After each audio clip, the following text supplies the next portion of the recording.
Ukrainian authorities say a Russian missile killed 2 civilians in the southern part of the country Wednesday. The attack came on the same day Russia's foreign minister met with North Korean leader Kim Jong Un in Pyongyang. Sergei Lavrov thanked North Korea for supporting Moscow in its war with Ukraine. Last week, the White House said North Korea gave 1,000 containers of military equipment and munitions to Russia. For more on this, let's bring in the former U.S. ambassador to Ukraine, William Taylor. He served in that role under both presidents, George W. Bush and Barack Obama. Ambassador, thank you for your time. Let me start with this. North Korea is not exactly known for its deep pockets. How much can they help Russia in this war?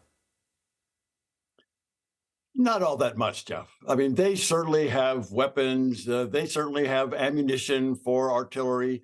But this demonstrates the problem for Russia. They've got 2 countries in the world willing to sell them weapons. One is North Korea, which, as you say, not a rich country, and the other is Iran. So whereas, take a look at who is supporting Ukraine, it's the entire West. It's NATO, it's the EU, it's Australia, it's South Korea, it's Japan, all of the United States. The support for Ukraine is dramatic, and the support for Russia is thin.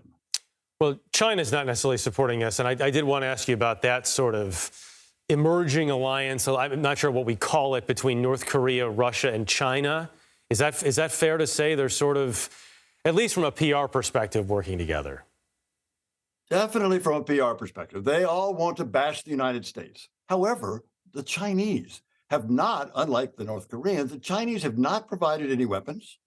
They've been very reluctant to help the Russians get around the sanctions that the West has imposed. The Chinese don't want to have sanctions put on them if they provide the weapons or allow the Russians to get around the sanctions. So the Chinese are in a very difficult position. They've rhetorically, as you say, they're supportive.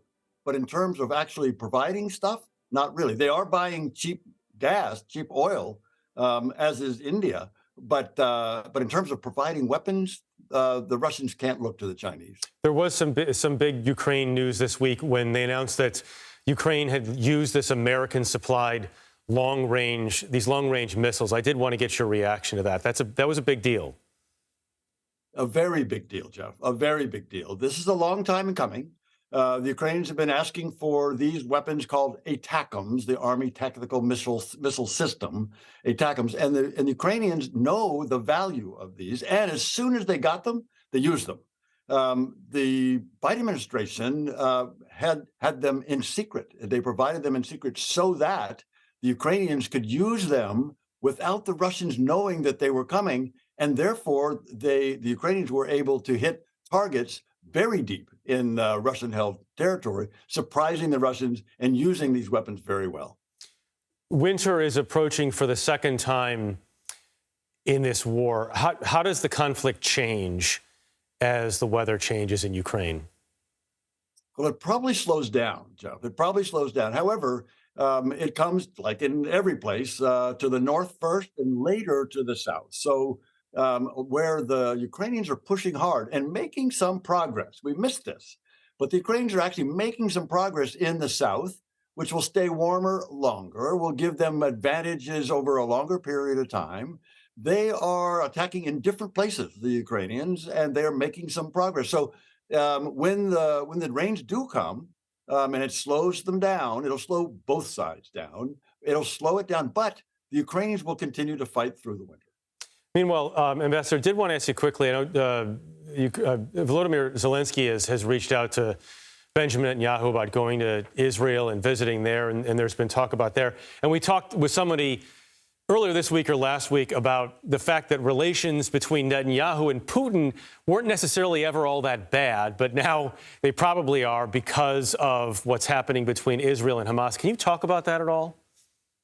You bet. You bet. So you would think that the Israelis' arch enemy, the Israelis' arch enemy is Iran. Iran, as I just mentioned, is providing weapons, in particular these drones, to the Russians. You would think that the Israelis would provide the weapons, and in particular the anti-aircraft, the Iron Dome, to the Ukrainians, but they haven't yet. Maybe these events that you just described, Jeff, will change that. Okay, Bill Taylor, former U.S. ambassador to Ukraine. Always appreciate your time. Thanks very much.